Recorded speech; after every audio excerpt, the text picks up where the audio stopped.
Лежа на смертном одре, Райан был окружен членами семьи, которые пришли попрощаться с ним. Неожиданно оказалось, что Молли, его любимая собака-компаньон, занимала особое место в его сердце. Ее замечательная реакция на это последнее прощание оказалась совсем не такой, как они ожидали. Райан Джессон, 33-летний опытный художник-пейзажист, трудился в своем саду в жаркий летний день, когда внезапно потерял сознание. Его единственной компанией была его лучшая подруга Молли, собака породы боксер. Он отчаянно нуждался в помощи. Благодаря своей интуиции и уму Молли постоянно подталкивала Райана локтем, но безрезультатно. Осознав серьезность ситуации, она решила обратиться за помощью. Быстро двигаясь, Молли ворвалась в их дом, разыскивая сестру Райана, Мишель. Озадаченная и в то же время заинтригованная, Мишель последовала за Молли на задний двор, но тут же вернулась и закричала, узнав о ситуации с Райаном. Она быстро побежала обратно в дом, чтобы вызвать скорую. Когда прибыла помощь, Мишель сказали, что ситуация не слишком радужная. Они быстро доставили Райана в больницу. В больнице врачи подтвердили первоначальный прогноз. Кровоизлияние в мозг вызвало обширное кровотечение и отек. Давление на его мозг привело к необратимому повреждению. Медицинские работники сообщили Мишель, что Райан, вероятно, не проживет и дня. Несмотря на неутешительный прогноз, Мишель была непреклонна в том, чтобы поддерживать его жизнеобеспечение до тех пор, пока не возобладает уверенность. Она смотрела на него со смесью надежды и реализма, крепко сжимая его руку всю ночь. На следующий день врачи были поражены, увидев, что Райан все еще борется за жизнь, хотя и с трудом. Казалось, что у этого тяжелобольного человека была цель, которую он должен был достичь. И он пока не был готов сдаваться. Испытав облегчение от того, что Райан пережил эту ночь, Мишель сочла это хорошим признаком его стойкости. Она быстро собралась домой, чтобы принять столь необходимый душ, поесть и сообщить семье последние новости. Она не рассказала обо всем случившемся их родителям, которые были в отъезде, когда Райан упал в обморок, и спешили вернуться домой. Желая немного освежиться и зарядиться позитивом, она поехала домой, чтобы быстро принять душ. Молли, которая обычно проводила бесконечные часы, помогая своему хозяину в ландшафтной компании, работающей на дому, в отсутствие Райана, казалось, достигла предела своих возможностей. Управление поведением Молли всегда было испытанием для Мишель. Несмотря на то, что она обожала животных, ее отношения с Молли, очень любимой, но трудной собакой Райана, никогда не были легкими. Это различие во взглядах на Молли часто приводило к ожесточенным спорам между Мишель и Райаном. Трения начались несколько лет назад, когда Райан привел домой Молли, неряшливую блохастую собаку, которую он подобрал на улице.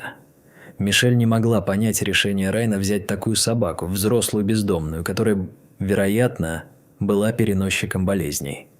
Однако, несмотря на эти конфликты, привязанность Райана к Молли оставалась неизменной. В обычный день Райан уходил работать над их ландшафтными проектами, оставляя Мишель выполнять обязанности конторщика.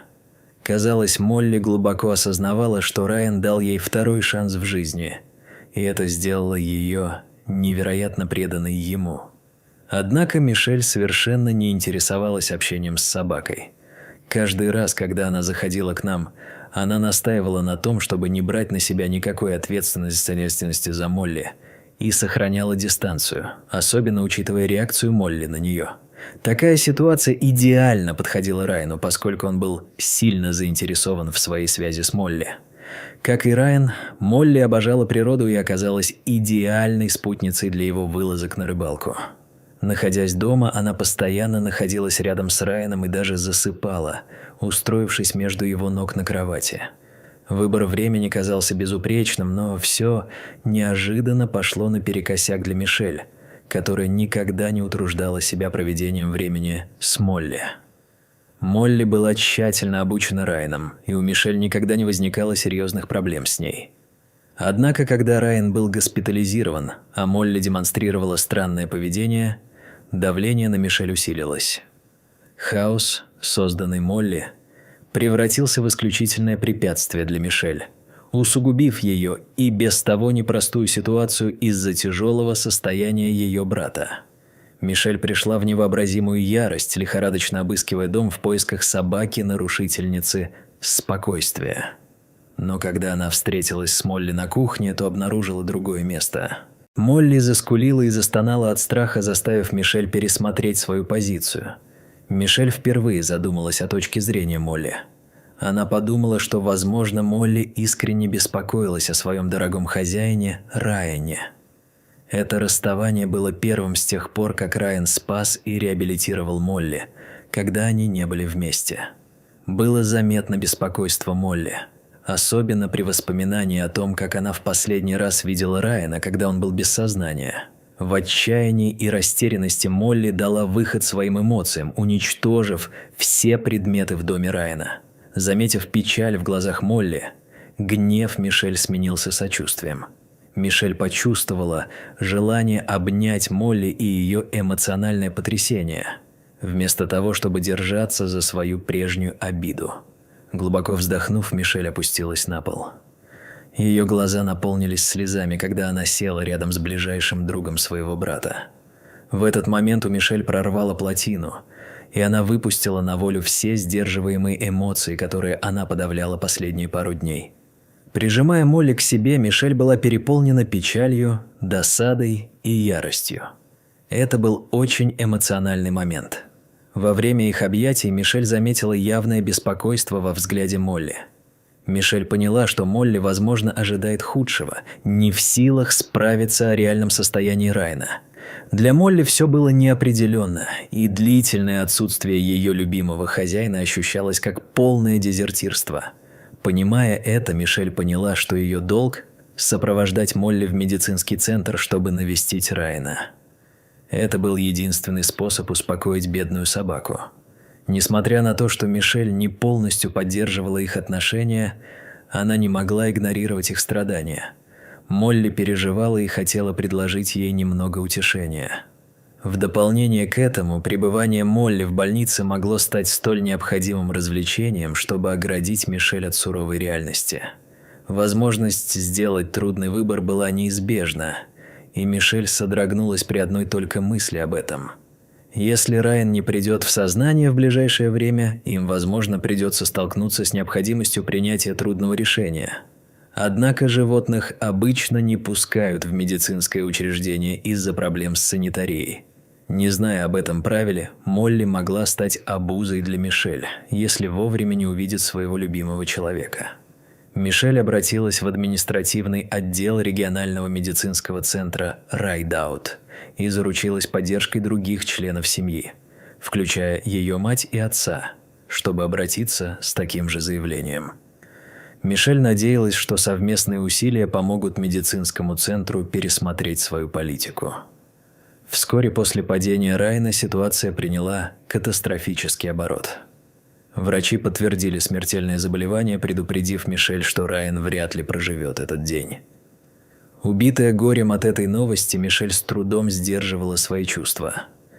Внезапное ухудшение состояния ее прежде здорового брата резко подчеркнуло быстротечность жизни, вселив в нее глубокий страх. Среди своего горя Мишель вспомнила Молли. Убедившись, что Райан не выкарабкается, она еще раз обратилась к персоналу больницы с просьбой разрешить Молли войти хотя бы ненадолго, чтобы попрощаться со своим дорогим хозяином. Несмотря на первоначальные колебания больницы, они в конце концов согласились. Молли дали возможность попрощаться со своей лучшей подругой. Однако Мишель была не одна. Другие члены семьи также были приглашены для окончательного прощания. Быть свидетелем окончания путешествия любимого человека – это эмоциональное и душераздирающее событие, особенно когда оно происходит внезапно. Как только Молли получила возможность приехать и познакомиться с Райаном, глубина ее чувств стала очевидна. Она быстро бросилась к кровати, громко взвизгивая и двигаясь по кругу, демонстрируя свое стремление к воссоединению. Было ясно, что Молли очень хотелось запрыгнуть на кровать и прижаться к Райану, что было обычным ритуалом, который они оба совершали каждое утро в их доме.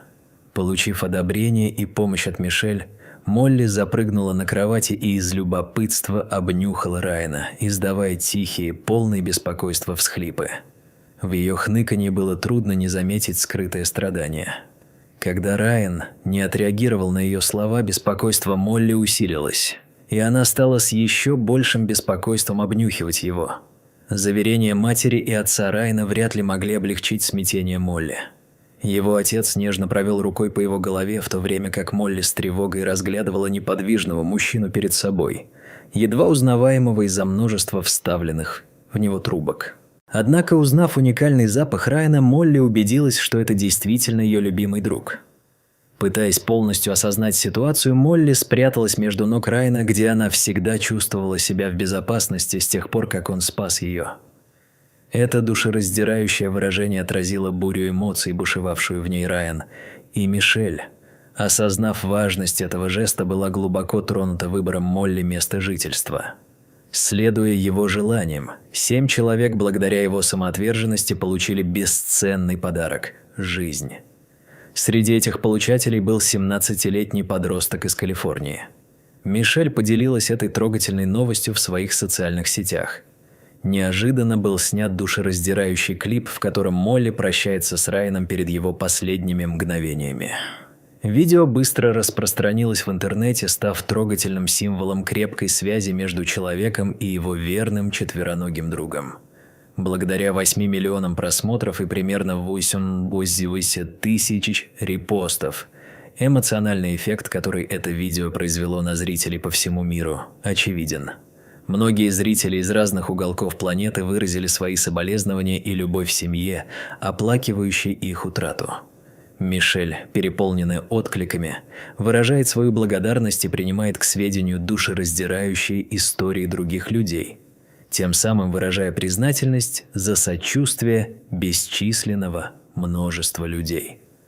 Обращаясь к широко распространенному беспокойству о будущем Молли, Мишель заверяет всех, что они будут заботиться о ней, подчеркивая при этом, что Молли стала бесценной частью семьи. В заключение Молли нашла любящий дом у Мишель, присоединившись к их собачьей стае. Эта ситуация поднимает интересные вопросы о роли собак в обеспечении эмоциональной компенсации в трудные времена, например, при прощании с любимым человеком в больнице. Беспрецедентная поддержка, предоставившая Молли возможность попрощаться с Райаном, свидетельствует о взаимопонимании в отношении эмоциональной связи между людьми и их питомцами. Эта история подтверждает терапевтическую природу связи между людьми и животными и то утешение, которое эта связь может дать в минуты отчаяния. Существуют различные точки зрения на то, стоит ли пускать собаку в больницу по эмоциональным причинам. На это могут влиять правила больницы, факторы чистоты и личные ситуации. В то время как некоторые могут полагать, что эмоциональный комфорт, который обеспечивает собака, может перевесить возможные логистические сложности, другие могут подчеркнуть важность поддержания упорядоченной и чистой атмосферы в медицинском учреждении. История Молли тронула ваше сердце? Продолжая, мы хотим поделиться еще одной историей. Каждая жизнь одинаково значима и может обладать духовной сущностью. Животные не только обладают определенными чертами, сходными с человеческими, такими как страх и жадность, но и многочисленные факты свидетельствуют о том, что у них есть глубокие эмоциональные аспекты. Процесс вынашивания и рождения потомства – обычное явление в репродукции. Круговорот жизни охватывает рождение, старение, болезни и кончину. Чувство материнской заботы всегда было нашей главной темой, от ухода за детьми до их рождения. Материнская привязанность сравнима с теплыми лучами солнца, которые помогают нам ориентироваться в трудные времена и оставаться стойкими перед лицом угроз. Привязанность, которую проявляет мать-человек, отражается и на животных. Животные проявляют такую же заботу о своих детенышах, и порой эту заботу можно считать более глубокой, благородной и бескорыстной по сравнению с материнской любовью человека. По данным за 2018 год, в Стамбуле, самом густонаселенном городе Турции и городе с наибольшим количеством бездомных животных, проживало около 1690 кошек и 128 900 собак. Прогуливаясь по улицам Стамбула, нередко можно увидеть больше кошек, чем людей.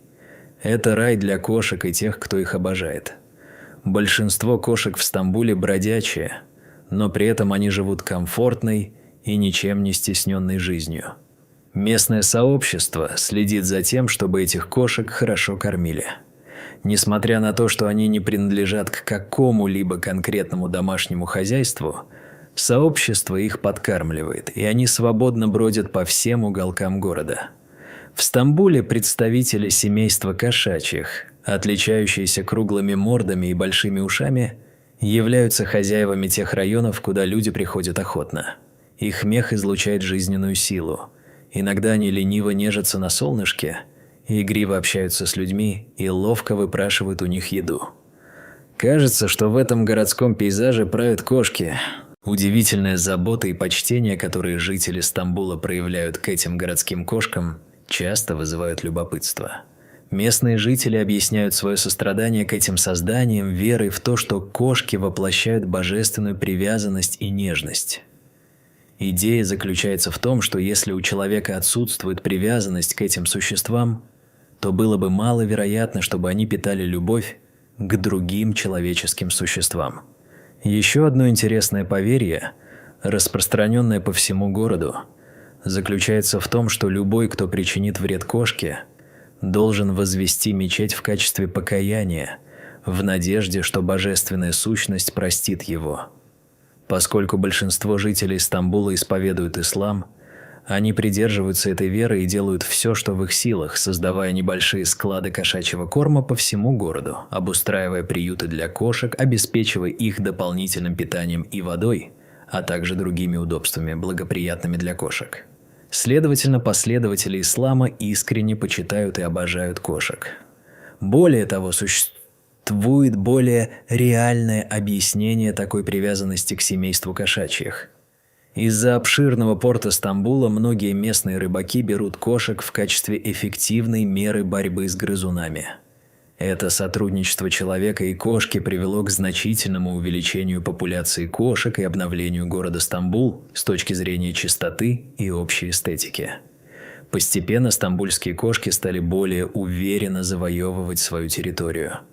Посетители, которые также являются любителями кошек, должны позаботиться о том, чтобы у них был достаточный запас любимых лакомств их кошачьих друзей, поскольку эти дерзкие создания воздерживаются от любых проявлений вежливости.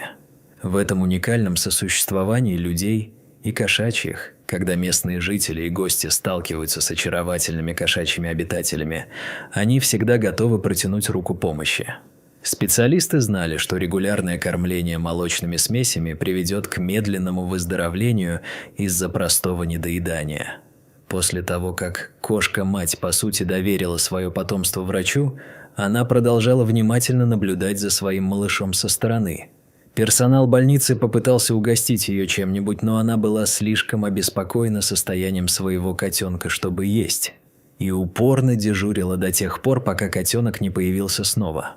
Только после того, как кошка-мать увидела, как ее котенок игриво скачет вокруг и ест сухую рыбу, она расслабилась и приняла корм от медиков, с удовольствием проглотив его. После дальнейшего обследования другой врач установил, что котенок действительно здоров. Тем не менее, для большей уверенности все же потребовался повторный осмотр у ветеринара. В таком щедром городе, как Стамбул, домашние хозяйства не только кормят кошек, но и больницы также предлагают бесплатные вакцины для них, гарантируя котятам здоровое будущее. Как только назначенное лечение было проведено, кошка-мать и ее котенок покинули больницу. Она выразила свою благодарность, игриво обойдя доктора и нежно задев его хвостом. Примечательно, что кошачье население Стамбула привыкло посещать больницу в одиночку. Это проявление материнской привязанности было поистине трогательным. Кошка-мать преодолела свой страх и обратилась за помощью к людям, что потребовало от нее невероятной храбрости. Если они столкнутся с кем-то, кто враждебно относится к кошкам, последствия могут быть плачевными. Однако материнство придает сил. Поскольку эта кошка-мать знала, как защитить своих детенышей, Это служит напоминанием для нас, людей. К счастью, жители Стамбула, как правило, не причиняют вреда кошкам. Вместо этого они оказывают свою помощь всякий раз, когда кажется, что кошки испытывают трудности, создавая теплую и гостеприимную обстановку. Город действительно излучает доброжелательность. В 2004 году в Турции был принят закон о защите животных. Это обеспечило защиту не только домашних кошек, но и расширило заботу и права на бродячих собак, которые населяют город. Этот закон дал кошкам в Турции шанс процветать в городских районах. Даже без необходимости в какой-либо правовой базе в Стамбуле сложилась уникальная и красивая культура, в которой ценят кошек. Жилища в городе получили название в честь этих бездомных кошек, а фигурки кошек нашли свое отражение в городской кухне, дизайне одежды и многом другом. Это действительно позволило создать единую картину мирного сосуществования людей и кошек. Стамбул обязательно стоит посетить тем, кто дорожит кошками, и есть вероятность, что, познакомившись с уникальной кошачьей культурой города, они не захотят уезжать. Здешние кошки открыто общаются как с туристами, так и с местными жителями, поскольку длительное пребывание среди людей внушило им глубокое доверие. Это доверие отражается в их неагрессивном поведении. Однако при ежедневном уходе за кошками мы бы посоветовали немедленно обратиться к ветеринару при подозрении на какое-либо заболевание. Обязательно проконсультируйтесь с ветеринаром по поводу проблем, связанных со здоровьем, поскольку он хорошо знает историю болезни вашего питомца и, следовательно, может порекомендовать подходящее лечение для вашего питомца.